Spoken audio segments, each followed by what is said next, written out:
Isang magandang kaalamang umaga na naman sa inyong lahat. Kami po ay nagpapasalamat muli sa pagtangkilik dito sa aming programang One's Love. So for the love of one, listens to One's Love.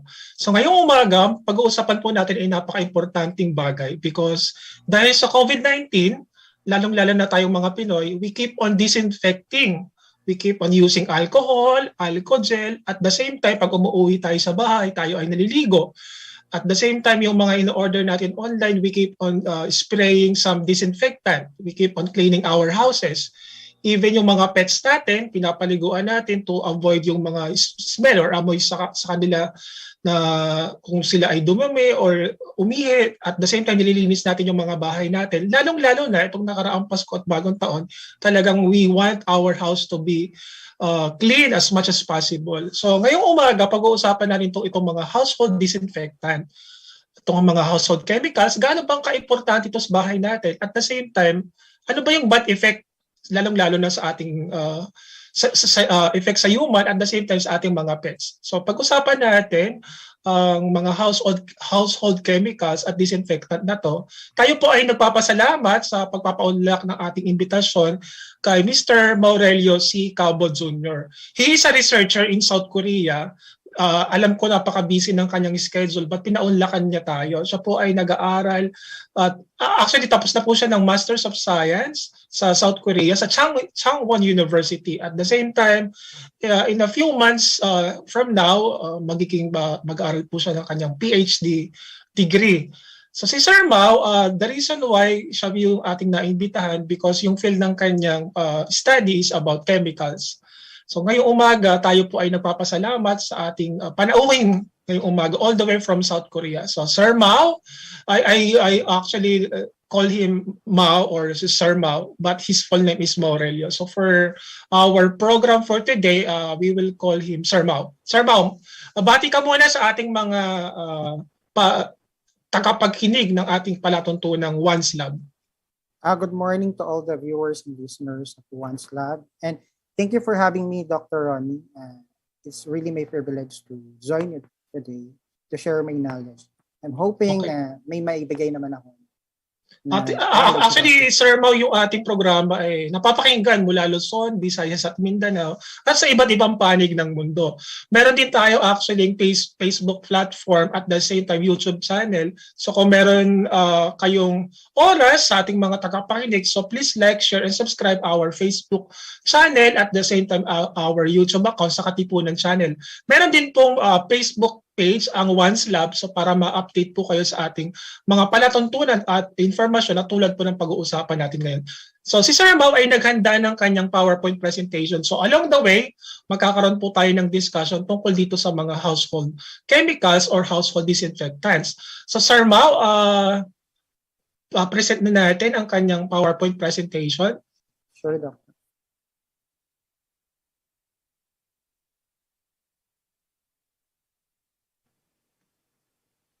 Okay. I can start na. Yes, Sir Mau. Okay, good morning everyone. Okay. Ngayong araw ay didiscuss ko yung using household chemicals safely. Okay. For the content, next slide. Okay. I will introduce what is household chemicals is all about. Then I'll give some examples of household chemical products. Tapos yung epekto nito sa human health, of course. Then mga possible alternatives and safety tips na pwede kung ma-share sa inyo para naman yung mga mamahaling mga ganitong chemical products is hindi na natin bilhin or on instant we can do something about it. Next. Okay, ano ba yung household chemicals? Ito yung non-food chemicals, of course. Siyempre, hindi natin siya kailangan i-intake, kaya kailangan non-food siya. So commonly found and used around the typical household.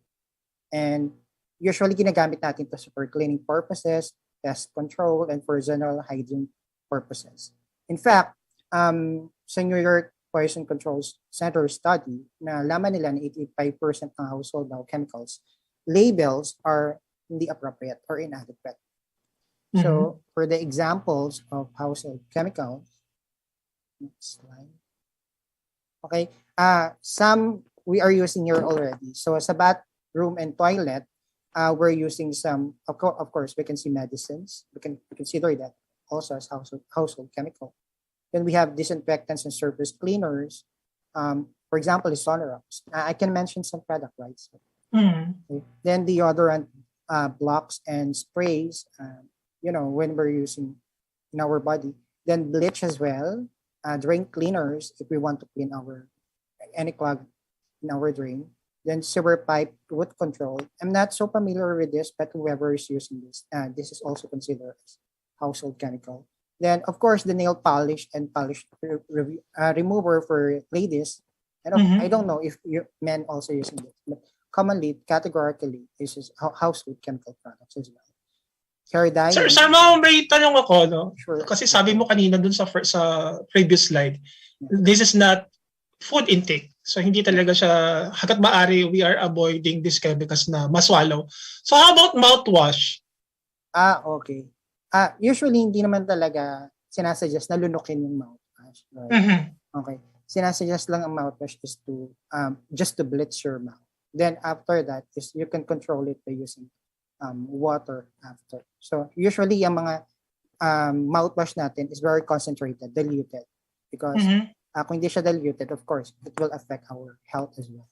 So, pero kung hindi talaga maiwasan, there are some actually percentage na minsan nasa swallow natin, even actually toothpaste. So this is not harmful compared with the other disinfectant household chemicals. No, as long as nasa percentage siya, cover siya ng percentage na hindi ganun kataas. Pag na-swallow man siya accidentally, it's okay.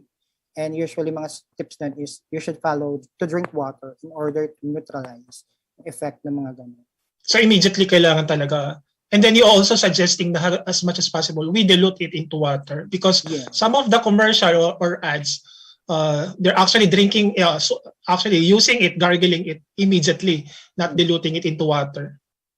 Yeah, there's some incident actually with my brother before. Sobrang dinamihan niya paggamit ng mouthwash na magayo yung gums niya.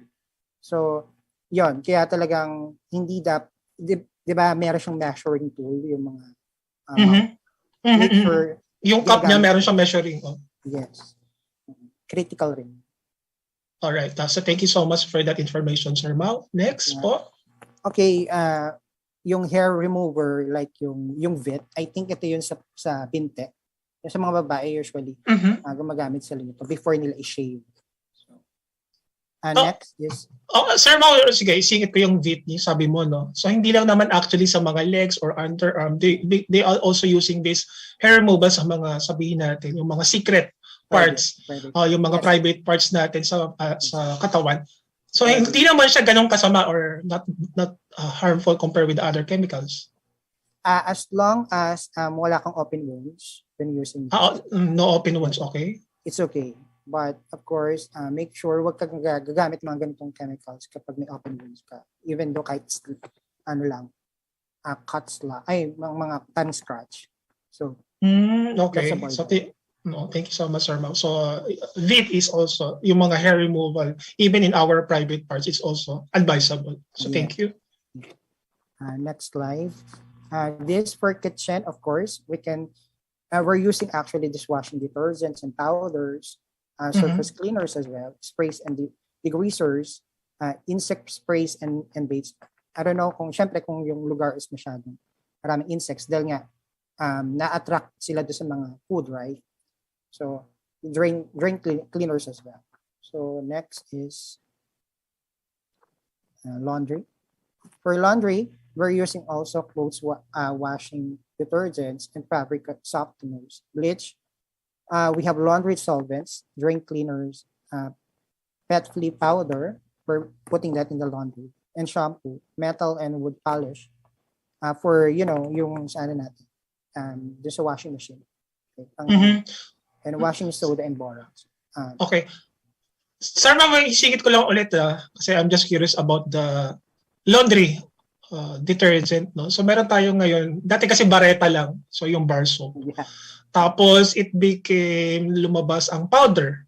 Yes. So actually this day may liquid form na, no? So liquid form, yung powder form saka bareta. Yung still actually yung soap bar detergent is still available in the market. So among the three, available detergent, ano ba yung mas magandang gamitin? Kasi before nung yung kabataan ko pa, even actually yung detergent na panglaba ay ginagamit sa panghugas ng plato, di ba?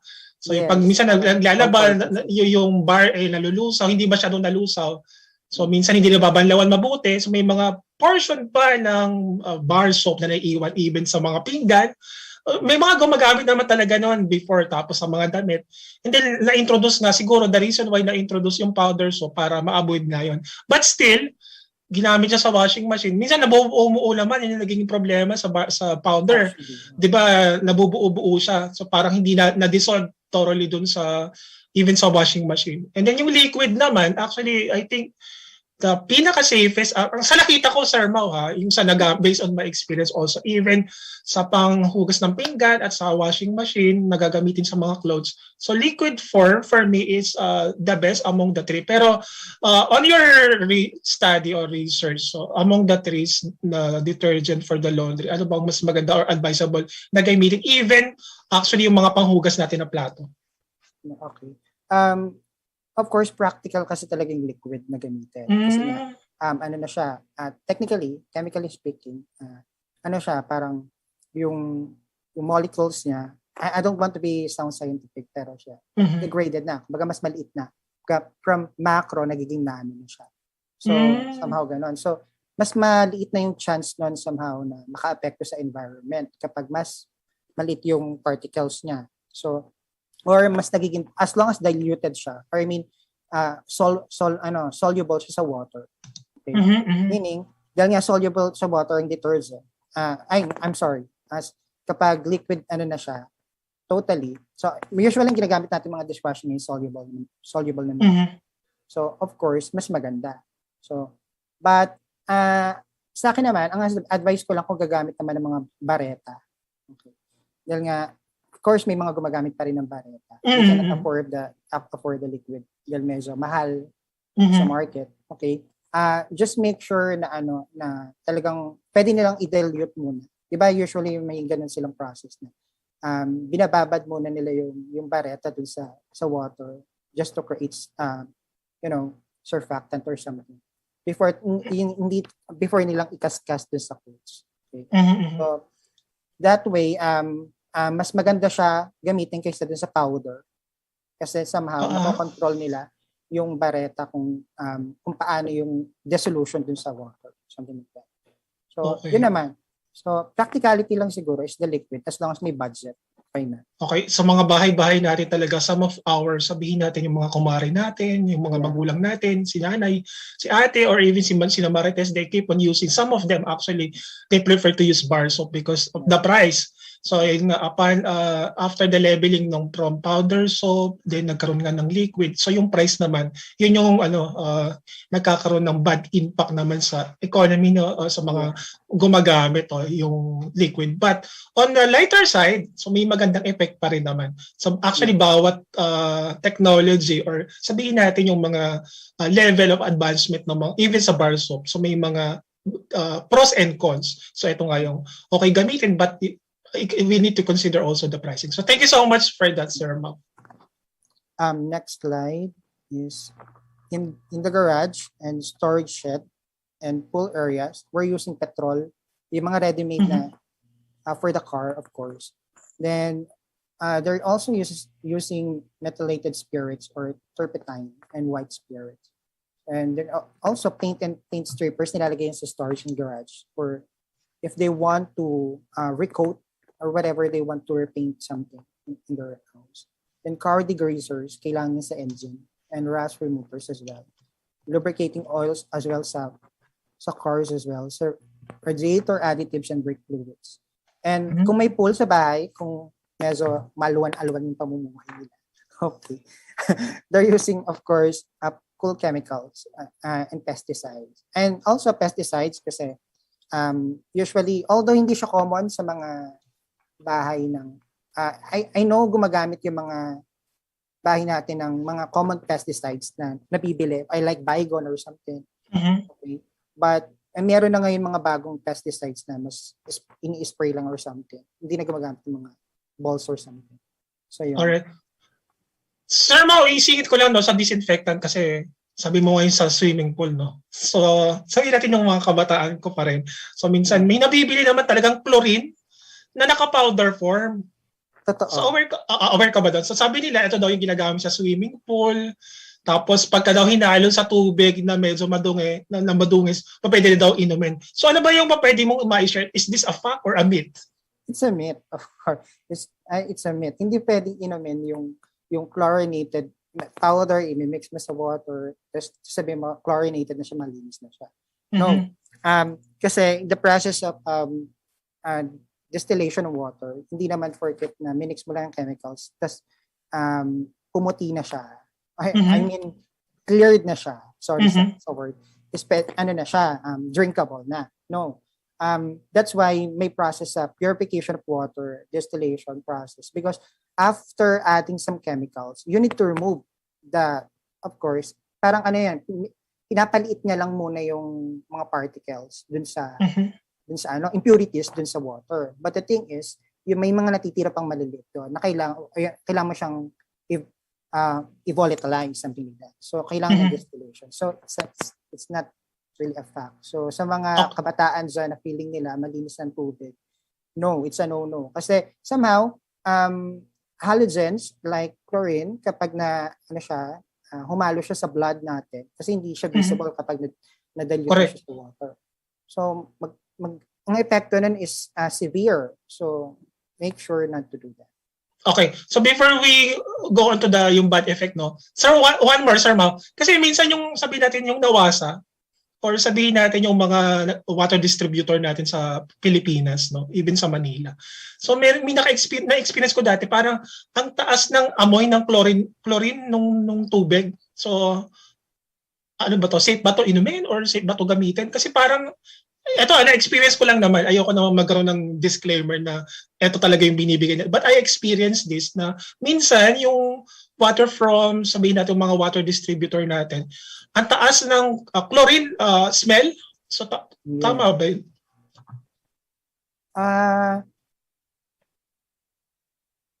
Sa akin, hanggat maaari, wag. Lalo na kung maamoy yung tubig, di ba? Parang, ano yun parang red flag na yun na there's something wrong with it. So, of course, may mga sinasabi naman na depende naman yan sa reaction ng katawan. May mga katawan naman na, or depende rin sa dami ng ininom mo. Chlorinated water na hindi siya makaka-apekto sa katawan. So, possibly naman yun. Acceptable naman yun yung argument. However, of course, just to be safe, kapag maamoy yung tubig, kahit pa sabihin natin chlorinated siya. Because, dahil nga sabi natin, because chlorine can kill bacteria, viruses, something like that, over the water. It also can kill you, no? That's only the bacteria or the virus. Okay. Sir Mau, meron tayong question, no, from a texter. So sabi dito, what is important to consider? Harmful to use by human or harmful to animals and environment? I'm sorry? So what is important to consider? Harmful to human or harmful to animals and environment? Okay. Medyo mahirap yung tanong. Parang namimili nyo. Oo. Mamili sana. Okay. Okay. Sa akin naman, lagi natin dapat unahin. Ako naniniwala ko kung harmful siya sa animal, harmful rin siya sa human. Or harmful siya sa human, harmful rin siya sa animal as well as the environment. So we cannot choose. Kasi sa mga clinical study naman natin, di ba? Before natin i-conduct yung experiment for human trial, we're conducting that to animals. Because ang paniniwala ng scientist na kung if the animals can take these chemicals, harmful chemicals, or whatever new drugs, is kaya ni-apply sa human. And also, it will be good or harmful sa environment. So, ano yan? It takes two to tango. So, we cannot choose whether it's human or animal. Okay. So actually, for clinical testing talaga for experiment, no? So even though na inaaboy talaga as much as possible na iwasan ang gumamit ng mga animals. But for human consideration, we prefer to use actually yung mga mice, yung mga for testing sa mga chemical products. And at the same time, these days, we need to consider also the effect on the environment. So thank you so much for that. Sir, one more, no? Before tayo mag-proceed dun sa next part. May mga TV series po akong napapanood lalo na sa mga US. Yung mga household chemicals noong 80s, 90s, or kahit ngayong year 2000 pa, nagagamit or ginagamit pamatay sa tao. Naiban na ang mga products na napatunay extremely dangerous, and it was categorized as poisonous sa USA. So lahat ba ng household chemicals ngayon ay safe na talaga or di na kamamatay? Okay. Categorically is dahil nga controlled. Controlled na yung chemicals na ginagamit and it was mixed with the other chemicals. Okay. Then specified naman siya kung saan siya yung purposes. And required na mag-release sila ng MSDS or Material Safety Data Sheet. Okay. So, and SDS. Kasi kailangan nating hanapin yun sa isang product. So, ibig sabihin ng SDS or MSDS, nakalagay doon, naka-indicate kung anong chemical content ng isang product. So, doon natin makikita kung ilang percentage ba yung isang chemical na content ng isang product. So, importante yun. As long as approved ng government agency, kung sino may nag-approve, it's okay to use. And as long as you will use that in particular purposes, it's okay. Ang hindi lang ina-advise talaga ngayon. Of course, harmful pa rin yung chemical content, no? We cannot, I cannot say even though na I have a background in chemistry that, as long as nagagamit naman siya, pwede gamitin. It's inappropriate. But there are some government agencies na nag-approve naman yan na sinasabi nila yung specific purposes. That's okay to proceed. But ang advice ko lang is, lagi naman to, ina-advise rin naman sa paggamit, don't mix chemicals. Yung two chemical products or household chemical products without any knowledge na safe siya. Kasi usually pag minix mo yan, lalo na kung meron siyang presence ng ammonia and chlorine, okay, magpuproduce yan ng toxic chemicals. Lalo na yung mga yung may inhale mo immediately. So it can damage as well in your organs on instant, and it can kill you on instant. So yes, technically harmful pa rin sila, okay? But yun nga, regulated naman. As long as it's regulated, we are safe. And as long as first hand, we know how to use it, and we're really responsible how to use it, okay yan. Okay. Tsaka may nakita pa ako, Sir Mau, these days, yung certification behind dun sa mga product label, no? Yung ROHS, Restriction on Hazardous Substance, no? Yes. So, meron talaga ngayon nilalagay na, lalo na sa mga household chemicals. Actually, napansin ko to compared before. So parang wala nung ROHS. But these days, to avoid ito ngayong mga poisonous effect or toxic sa human or even sa pets or tsaka sa environment, they put actually this on the label, actually behind the product, no, dun sa product label sa likod. Nakalagay yung ROHS, yung Restriction on Hazardous Substance. And as well as if you will notice, yung mga symbols ng hazardous chemicals is required yun na nakalagay sa mga chemical. Yung bungo ba, sir? Yes, tapos yung may naka-X. Yes. Yeah. It's like, doon natin malalaman kung toxic ba siya, flammable, non-flammable, ingestible, parang ganon, corrosive, yun. Yung mga symbols na yun is nagpa-pertain sa mga ganong category. So, pag nakita natin agad yun, at least may knowledge na agad tayo na hindi natin pwedeng ilapit sa fire kapag nakakita yung symbol ng flame. Fire, flame. Is flammable. So, hindi natin siya pwedeng ilapit sa fire any moment kasi posible siyang mag-induce immediately ng fire. Kung buo naman, toxic, di ba? May X, may gano'n. Poisonous, actually poisonous. Poisonous or toxic. So, hindi natin siya pwedeng inumin or something, or kapag naman siya, ma-inhale, actually ma-inhale mo lang. Yes, ma-inhale mo lang, may amoy mo lang, is pwede ka nang magkaroon ng health problem. So yun naman. So be particular lang kung hindi tayo marunong bumasa ng MSDS or SDS. Yun, hanapin natin yun sa label ng mga chemicals, yung mga symbols na. So mamaya sa parting words, Sir, pwede ko i-ask yan. Kasi sa atin, sa mga mamimili, they just only number one, look on the brand name. They also check the price. Kasi yun nga, kailangan natin magtipid-tipid But later on, sa parting words, those are the suggestions that you can actually advise to our listener. So before we proceed on sa next part, Sir Mau, I would like actually to invite again everyone. So sa lahat ng ating mga tagapakinig, so please like, share, and subscribe our Katipunan channel in our Facebook page and also in our YouTube channel. So for the love of one, listens to one's love, meron din po kaming Facebook page. So please subscribe, like, and share this actually episode so that everyone will know, especially sa ating takapakinig na si Juan de la Cruz. Napakaganda ng talakayan at discussion natin today because eto nga dahil nga sa COVID, we keep on actually consuming or buying these products but hindi natin nakakaligtaan natin yung mga safety precautions, ano ba yung dapat nating iwasan, things that we need to consider in buying these products. So, thank you so much. And then let's proceed on sa next discussion, Sir Mau. Yeah. Also, we have some chemical products, household chemical products sa bedroom. Slide, please. Okay. Yeah, we have as well medicine there sa bedroom.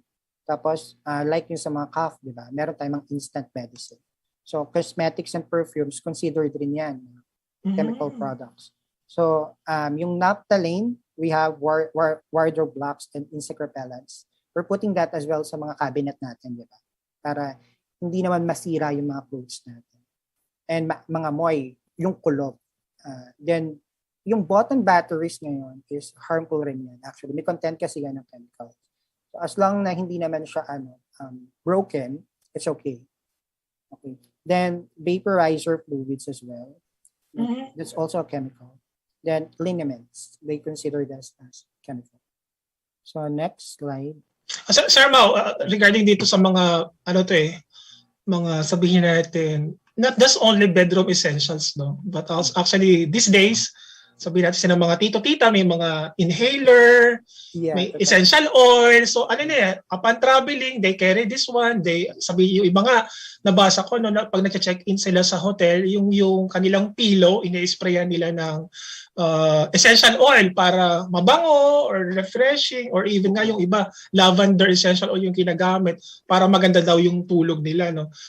So, unahin ko muna yung sabihin natin yung medyo traditional, yung mga Vicks, yung mga vaporizer, yung mga inhaler. Ano ba meron ba tong, although the effect, alam ko, medyo nakakaluwag-luwag sa ating health, especially sa lungs for inhalation. But upon using this one, lagi ba may bad effect din ba sa ating katawan? As long as hindi siya i-digest. Alright. It's okay. Since, yan nga, di ba may prescription or something na disclaimer lagi, caution. Yung Vicks or something na lang siya for external use lang siya. So usually naman mga ganyan is dahil nga yung lang siya, ang purpose niya lang is to penetrate our skin through yung pag in-spread mo siya. Pero once na dinigest mo na siya, iba na epekto niya because yung chemical content nun is pwede maging reactive. I-absorb agad-agad ng organ. Yeah, and then it will induce some side effects. So yun lang naman. So, ano yun, sir, ingestion, no? Yung sinaswallow o pinapasok talaga sa katawan na talaga. What if yung Vicks dinesolve sa hot water or boiling water tapos ini-inhale? Okay. As long as inhalation, I think it's okay. Okay. Because it's diluted naman sa water. So, the effect is much lesser. So, same rin naman yung epekto ng pag pinahid mo siya. Kasi pag pinahid mo siya sa skin, di ba, parang re-release siya ng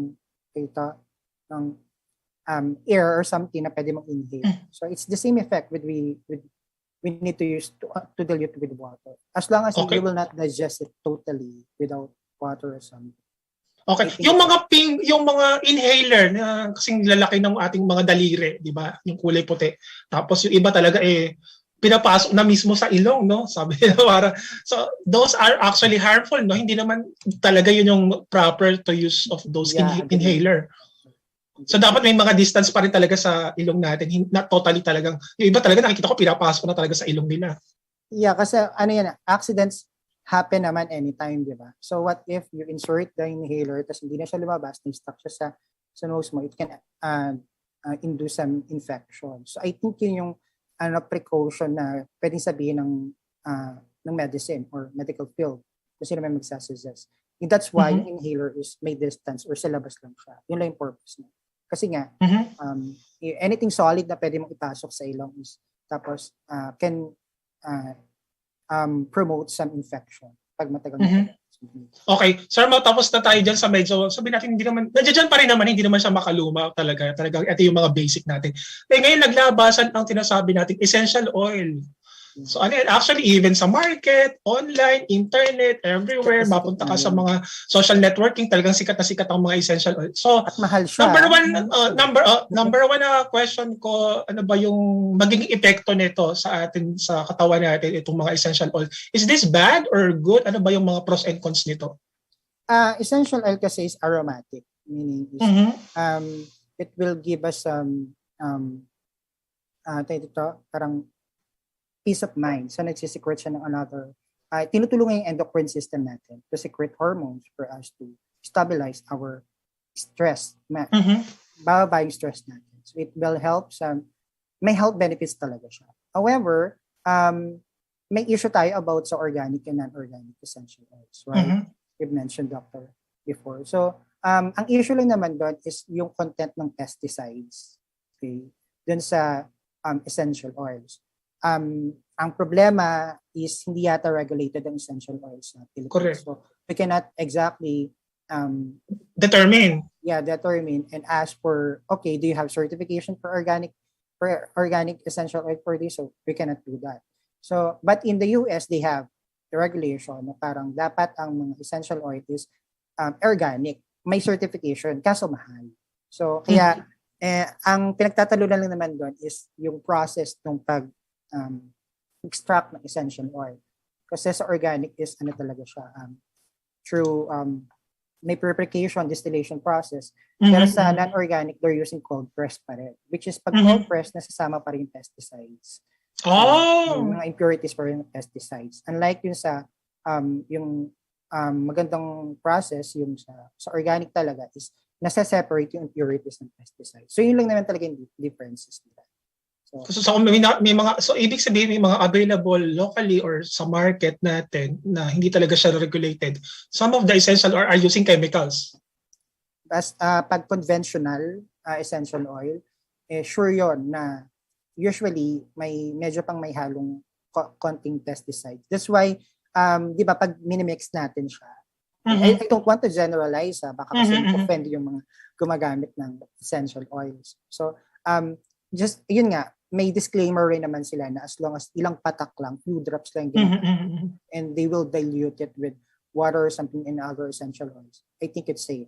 So as long as susundin naman ng mga consumers yung tamang paggamit ng essential oils, that's safe. Pero syempre kung critical sila talaga at medyo takot silang gumamit ng essential oils, I advise dapat organic pa rin ang gamitin nila. And maghanap sila ng certification ng supplier ng essential oils kung talagang certified siya or regulated. I think they can do that.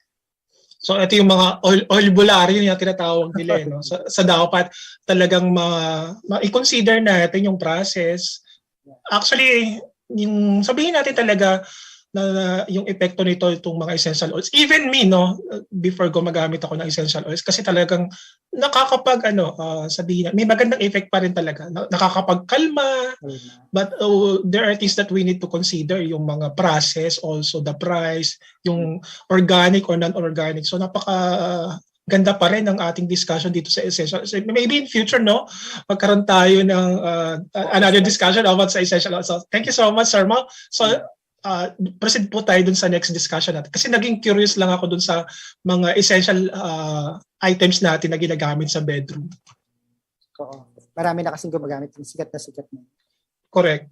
Moving forward, okay, dito na tayo sa epekto naman sa human health. Kasi may 10 most common toxic chemicals and products to avoid. I know medyo chemically jargon term. So, pardon sa mga manonood natin. Kailangan natin ito somehow malaman. So, the first one is phthalates. Then we have paraben, lead, BPA or BPF. The 1,4-dioxane, SLS.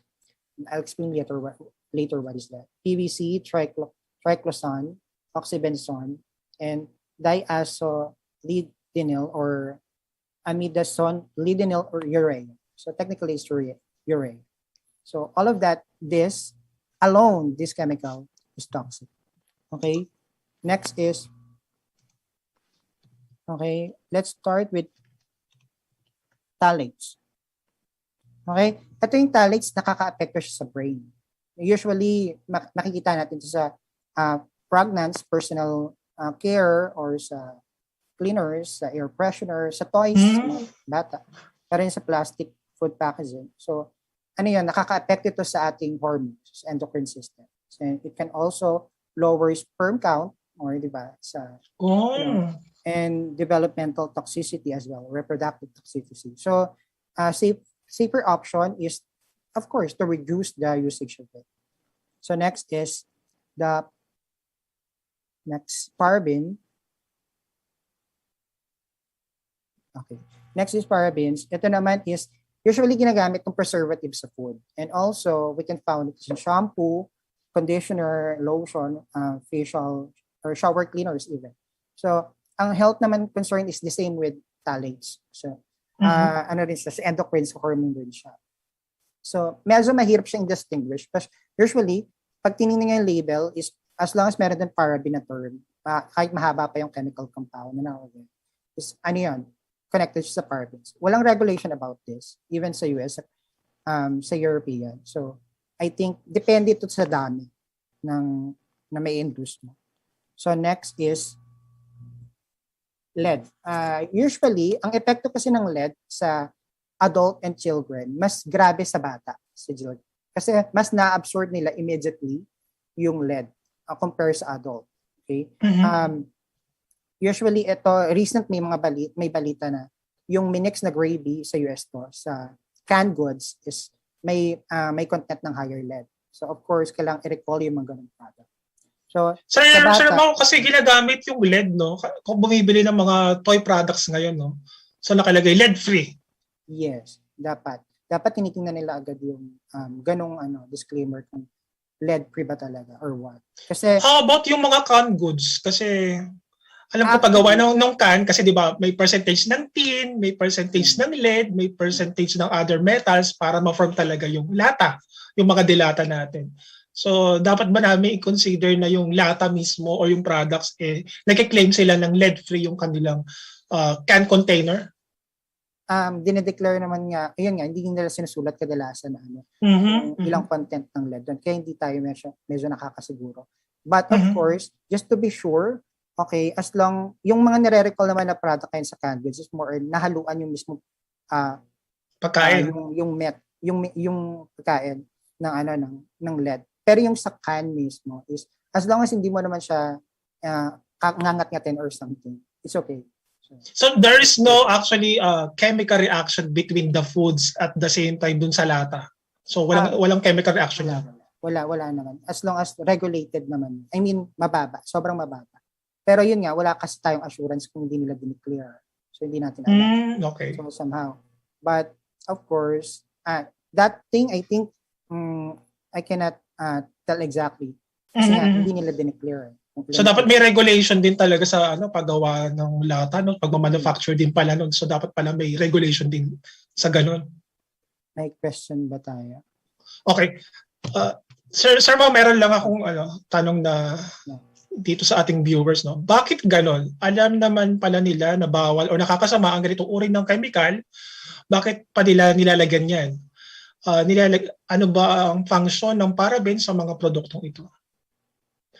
Actually, in terms for one, no, for sa ating A1 de la Cruz, kasi alam naman natin talagang masama itong chemical na to, but ba natin talaga ginagamit pa rin?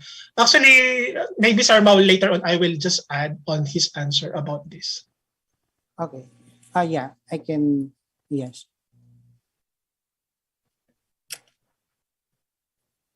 Usually kasi ang parabens talaga ginagamit siya to prevent the growth of the bacteria sa cosmetic products. Of course, kasi nga, ang mga cosmetic products is exposed sa air. So it can inhibit some bacteria. So they need to use parabens to control the growth of the bacteria. So yun yung purpose niya. However, even though, yun nga, yun yung purpose niya, of course, meron naman certain limits.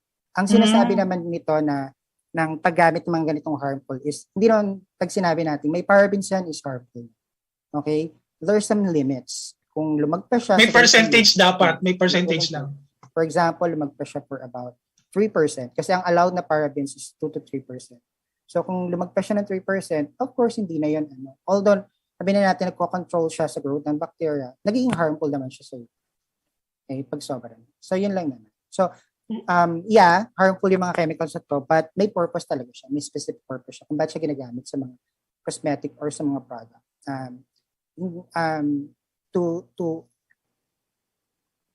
Just to be fair naman sa ating mga developer, scientists, material scientists, is that they're putting that chemicals to help, okay, to prevent something out of it. Okay. Follow up doon, sir, sa paraben, Sir Mau, no? Yeah. Can we identify kung merong paraben contents? Actually, I think this is a chemical na induce na dun sa products, no? But can we identify it by smelling or actually identifying the color of it? Merong madaling process like I think they're just using alcohol or they will use a small amount tapos of substance tapos sa cap i-dissolve mo lang siya sa rubbing alcohol tapos okay mix mo lang siya. So then gamit ka lang ng cotton swab with alcoholic test solution. Usually kung may alcoholic test solution kayo pero usually you can ask naman sa mga chemical laboratories, even sa universities. They can do this. Very simple lang. Okay, tapos swab nyo lang, then let the alcohol evaporate. So makikita nyo na lang kung yung impurities yung precipitate na matitira doon. Kung gaano karami. Okay. Tapos doon na malalaman kung yung presence ng parabens. So actually, it's still a laboratory process, no? Yung pag-identify. Pero yung process, of course. But I highly suggest, syempre, you can do it naman. But of course, you need some expert pa rin to interpret on that. Kasi baka meron kayo nakuwang impurities pero hindi naman pala parabens yun. But you interpreted it as parabens because you follow something. Okay. And then yung phthalates, saan ito normally ginagamit? Okay. Usually sa mga perfume naman to at saka sa ano. Sa perfume. But ginagamit talaga nila to for durability. I mean para tumagal yung products mo. Kaya nga 'di ba, yung if we will need to go back. So kaya ginagamit siya sa toys. Diba? Okay. Yeah, kasi yung toys usually it's composed of we're using now as well as plastic, di ba? Plastic toys. Para tumagal yung toys, to make it more durable and flexible, they're using phthalates. So yung pagmamold nun, yung durability ng products mismo? Yes.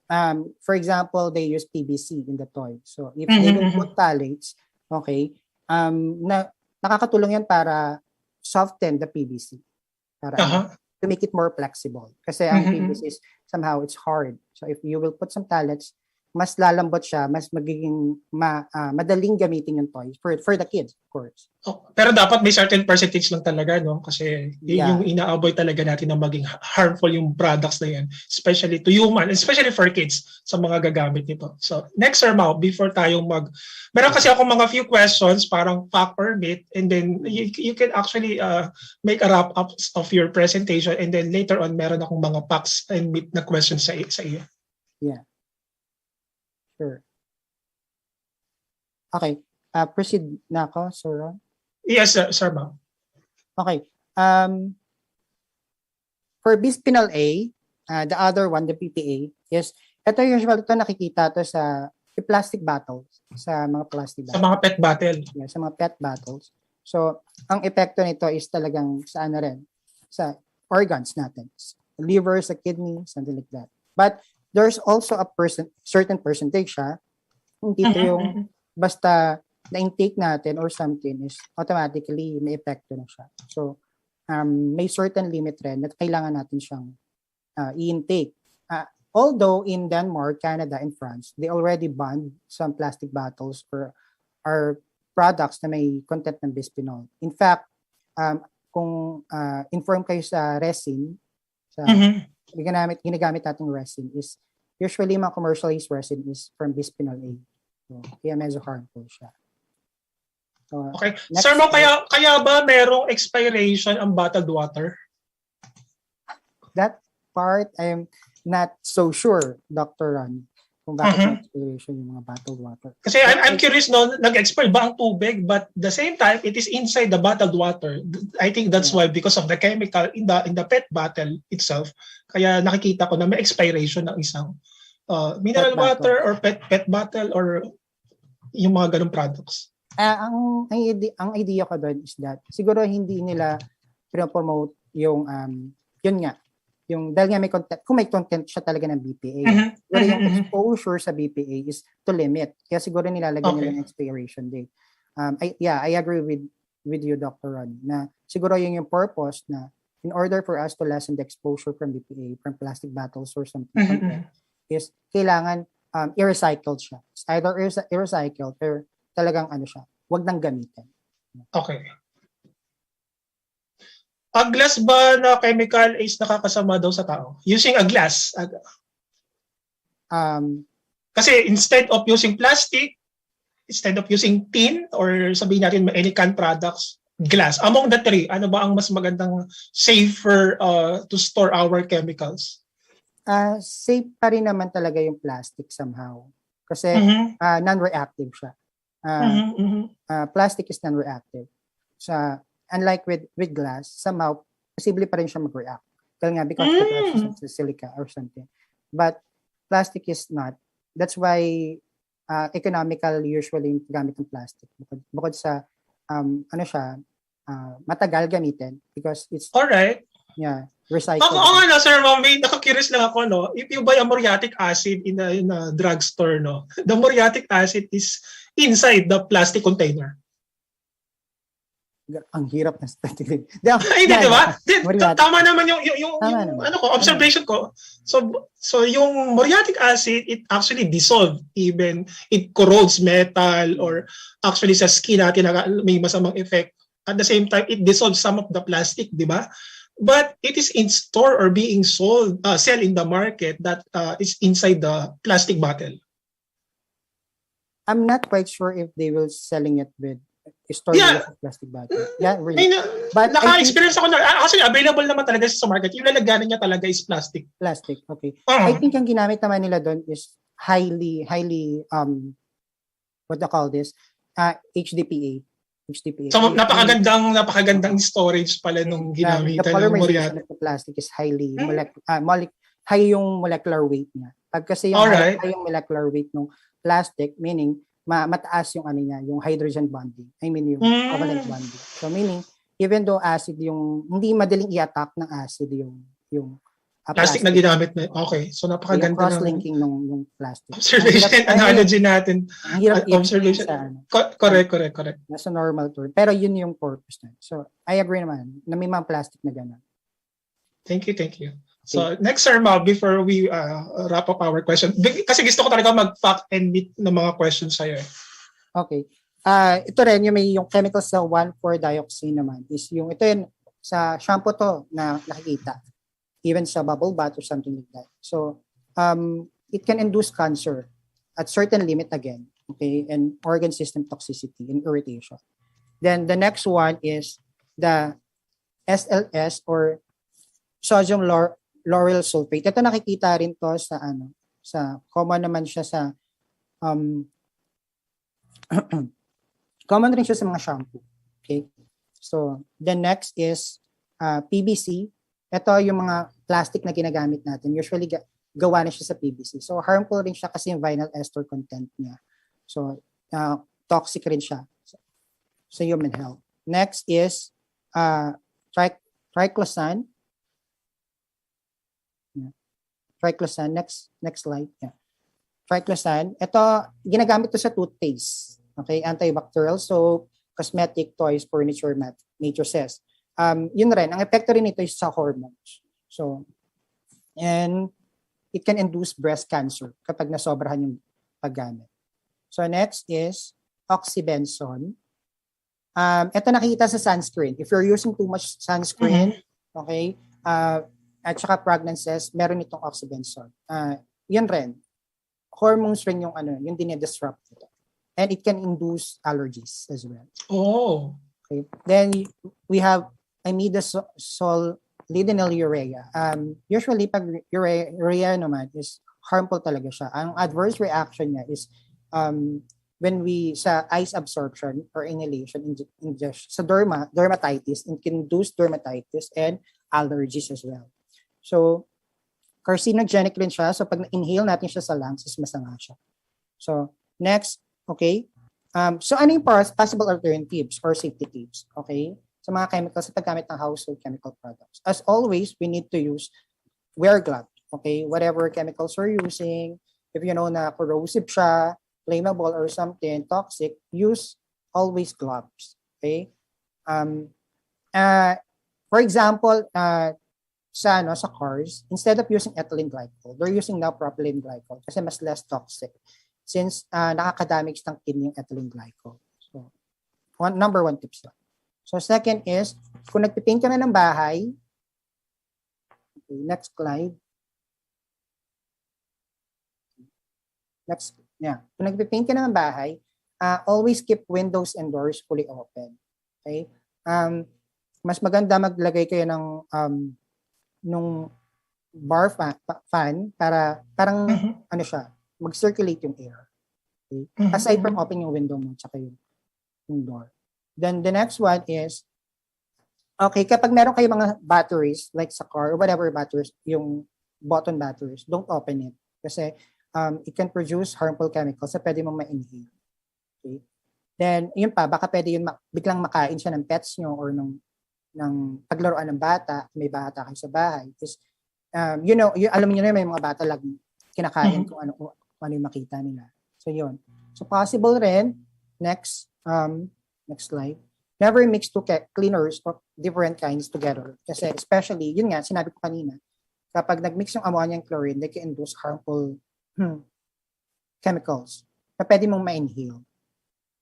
So magkakaroon siya ng maninikip yung dibdib mo once ma-inhale mo yung combination ng ammonia and chlorine. Next is, okay, when using these products on your dog, for example, any chemical products na gagamitin nyo pang shampoo, whatever, para sa dog and cats nyo, or whatever cutter you have, is make sure hindi nyo hawakan yung pets nyo after 24 hours. Kasi pwede ma-transfer sa inyo yung chemicals. Then, of course, diba, we'd like to hug our pets. So, hindi natin alam na baka yung chemicals na ginamit nyo sa kanila, whatever is that, is ma-inhale nyo or pakain nyo directly. So, make sure, kung gagawin nyo naman yon is hugasan yung kamay nyo immediately. So, next, when using an insecticide in the home, make sure it doesn't get on food. So, takpan nyo yung pagkain nyo. Okay? Kasi, uso na ngayon yung nag-disinfect, right? So, hindi porket feeling mo nag-disinfect na sa bahay, pati yung pagkain na-disinfected na. Okay? Never like that. You should cover your food, whatever, or yung mga silverwares, yung mga ginagamit mo para na pangkain, something like that. So, when working with oven cleaners, kung meron kayong oven man sa bahay, always wear apron, gloves, and safety goggles. So, you will never know, okay? Kasi parami ka pinapasok na food dyan, so nakukulong yung kung ano man yung air, kung ano mang toxic chemicals, whatever, inside the oven. So, yung fumes, do not breathe the fumes after. So, make sure the work area is very well ventilated as well. So, next is, do not spray air fresheners around an open flame, of course. Kasi usually, ang air fresheners natin is aerosol-based. So, it can induce fire. Okay? So, ang alternative is, why not using baking soda air freshener? Kasi lalagay mo lang yan, bubuksan mo lang yan, deodorizer siya, na-absorb niya na yung foul smell sa room mo. Okay? You can put some essential oil as well sa baking soda, mga 2 to 3 drops. So, para, aside from that, may amoy. Talagang baking soda mo. Okay? Then, how to make non-toxic household cleaners? Some of my suggestion. One is you can use a 50-50 solution of water and vinegar. Then you can add few drops, 2 to 3 drops of essential oil, kung whatever essential oil you have or whatever flavor you want. So, ito, automatic na to, pwede nyo nang spray. Okay? Whatever, kung ano mang gamit or anong panlinis man yung gagamit nyo sa buong bahay. So, next one is disinfecting spray. If you know hydrogen peroxide, di ba? I think ginagamit natin. Agua oxinada? Yes, agua oxinada sa sa term sa Philippines, ginagamit natin ito sa panglinis ng tenga or something, pwede rin itong gamitin na panglinis sa bahay. Pero make sure yung bibiling yung hydrogen peroxide is 3% only. Kasi highly corrosive and reactive ang hydrogen peroxide. Pag gumamit kayo ng 50% above ng hydrogen peroxide, is pwede yun maging bomb. Okay? Pwede siyang sumasabog talaga siya if you mix directly with water or whatever chemical.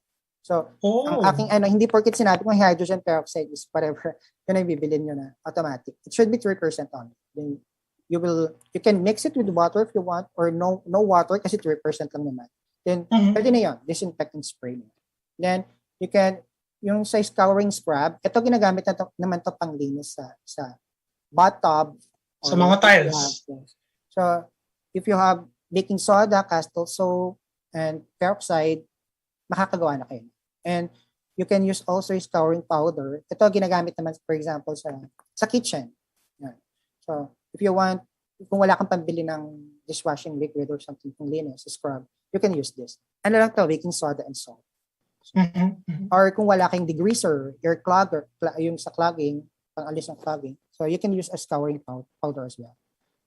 Then, sa glass cleaner, ang simple lang nito is if you have water and isopropyl alcohol. So 3 parts of water and 1 part of rubbing isopropyl alcohol. Of course, spray nyo lang doon sa glass.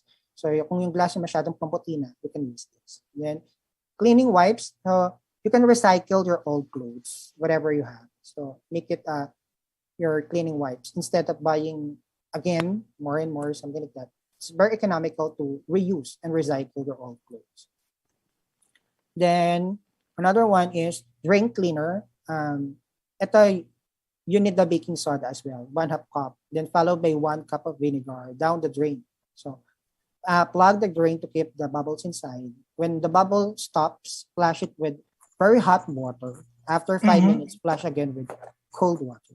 Then, so napakaganda niyan, Sir Ma'am, no, sa bahay natin, sa mga nagbara ng mga tubo-tubo sa lababo. So napakaganda. Kung kailangan bumili ng mamahaling mga declogger, at least you can use naman vinegar lang and baking soda. Napakamura lang.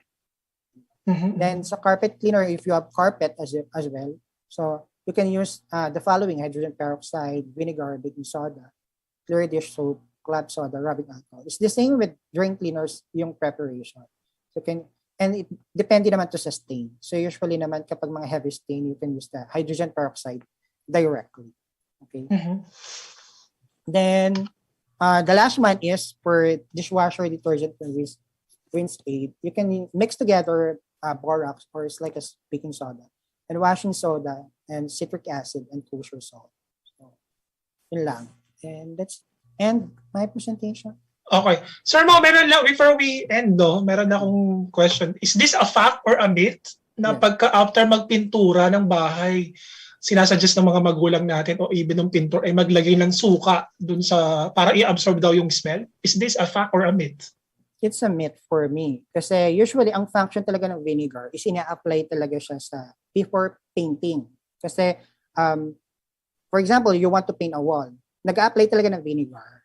Talaga? Hindi ko alam yun Yeah, they suggesting it kasi vinegar absorb the oil content of the paint. So mas kakapit yung paint kapag may vinegar. Of course, kailangan patuyuin mo muna yung vinegar. So I think kaya siguro may ganun silang paniniwala na parang kailangan may vinegar to absorb whatever odor. Pero hindi talaga siya nag-absorb for me. Nag-aano lang siya. Parang tinatalo niya lang amoy ng paint para hindi ka... So hindi na pa pwedeng gamitin yung suka afterwards, no? Wag na. Kasi baka na-absorb niya na totally somehow. Kaya nagbago na siya ng amoy. Pero wag na. Ako hindi ko suggest ng gamitin siya. Doon naman sa refrigerator, kasi lalo na ngayon, kakatapos lang ng mga holidays, no? Nag-i-stock tayo ng mga food sa ref. So, minsan halo-halo na yung amoy. So, suka ba or charcoal ang magandang gamitin? I suggest charcoal. Kasi, charcoal. So, uling to, Sir Ma, uling to. Yes, uling. And even, actually, kahit yung balat ng orange or tangerine, you can use that as deodorizer if you don't have charcoal. Pero mas safe kasi yung charcoal at saka yung balat ng orange. Kasi, natural sila. So, the problem with the vinegar is because there's a presence of acid. So, hindi natin alam kung paano yung reaction niya sa iba pang na create na chemicals naman ng ibang spoiled products sa refrigerator. So, just to be safe. Pero Sir Mau, how long na kailangan natin ilagay yung do we need to replace the charcoal o yung uling? A day after or a week after or a month after? I suggest 1 week. 1 week. 1 week. Yun yung at most. Okay? Siyempre, pag pinatagal mo pa yung charcoal doon is wala nang place. Di ba hindi na siya super absorber na, di ba? So, okay. So, 1 week. Pwede ba natin gamitin, Sir Mau, yung uling na yun sa pang-ihaw? Or as long as hindi naman siya wet. Okay. Okay. Kaya patuyuin mo lang after. Nilagay mo sa ref, tapos na-absorb siya syempre ng moisture as well. Tsaka odor. After that, patuyuin mo lang, tapos then use again. I think, yes. Okay. Ang charcoal naman, as long as wala siyang process ng hydroxyl or ng water or moisture, okay, pwede pa rin siyang gamitin. Okay. Last na, Sir Mau, kasi because of the COVID-19, ito na nga pumasok si Delta, si Omicron, tapos tayo naging addicted na sa paggamit ng alcohol, no? May nakikita ko na even sa news or sa mga palabas sa TV sa Pilipinas, yung ginagamit pa nga nila talaga, ini-spray nila yung alcohol. Ano ba mas magandang gamitin? Alcohol gel o alcohol? Okay. Practicality, economically wise, of course, dapat alcohol is much cheaper. Rubbing alcohol to, sir, ano? Rubbing alcohol is much cheaper to alcohol. So, pwede naman gamitin talaga yung alcohol. Pero kung nakalamang-lamang ka sa buhay at kayang bumili ng alcohol gel, why not? Kasi based on the study naman, yung alcohol gel is 70% yung content na ng alcohol. So, mas mataas kaysa sa rubbing alcohol. Sa rubbing alcohol kasi around 30 to 70% lang siya. So, mas effective somehow. If you're really into that. But, of course, depende siguro yun sa budget. Kung kaya naman nila alcohol lang kasi, I think go for alcohol. Pero mas nakaka-dry ba ng balat ang rubbing alcohol or compare with the alcohol gel? Mas prone na mag-dry ang skin mo pag alcohol kaysa sa alcohol gel. I think marami na ngayon alcohol gel na mas may content siya ng moisturizer. So, mas effective siya. Pero yung may mga content ng moisturizer, sir, is still a good disinfection, especially to kill the virus? Yes, as long as bacteria? mataas naman yung content ng antibacterial content niya, like yung alcohol niya or something. Like sa alcohol gel, mataas talaga yung content niya. It's okay. So, hindi naman niya natatalo kapag may content siya ng moisturizer. Tsaka may nabasa ko, Sir Mau, no, na some of the medical doctors na sinasuggest sa mga normal people, especially for Juan de la Cruz, they please use alcohol gel kasi yung alcohol gel, it lingers. So, ibig sabihin, pag sabi natin, it lingers more, mas tumatagal sa ating kamay or saang bagay man yung alcohol gel compare sa rubbing alcohol kasi immediately it diffuse yung rubbing alcohol sa atmosphere, nawawala agad. So, ayun lang. So, maraming salamat, Sir Mau. Napaka-interesting na ating talakayan. I hope na magkaroon ng part 2 ng ating discussion ngayon kasi napaka-limited lang na ating oras. It's a 1-hour discussion here in Juan's Lab. So, Sir Mau, baka meron kang gustong i-invite or i-promote dito sa ating palatuntunan? Okay.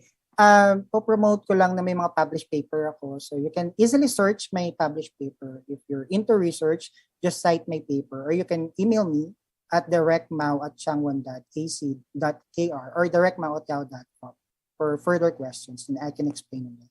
Then, I have my YouTube channel kaso hindi pa siya fully functional for now. But you can search easily kasi meron naman naka-uploaded videos tatlo doon. And you can search immediately Mau Cabo in YouTube. Okay. Thank you so much, Sir Mau. Thank you, Dr. So Ronnie. before we end our program for today, I would like to thank our station technician na si Server Archivido and also our station manager si Ma'am Cathy Cruz. At the same time, yung may-ari ng Katipunan channel, si Professor Butch Valdez. So once again, I'm inviting everyone. So please like, share, and subscribe our Facebook page ng Katipunan channel. At the same time, our YouTube channel sa Katipunan channel. So para maging update kayo sa aming mga palatuntunan, programa dito sa Katipunan channel, ako po rin ay nag-i-invite na please like, share, and subscribe our Juan's Lab for the Lab of Juan. Listens to Juan's Lab sa aming Facebook channel. as a Facebook account. So maraming salamat po sa pagtangkilik. So hanggang sa muli, sa tuwing Martes, alas 11 ng umaga hanggang alas 12 ng tanghali. So para sa pagmamahal natin kay Juan de la Cruz, kayo po ay aming iniimbita na makinig dito sa One's Lab. So maraming salamat po sa inyong lahat. Thank you once again, Sir Maurelio Thank you so C. much. Cabo Jr. Thank you, Doctor. Thank you, everyone.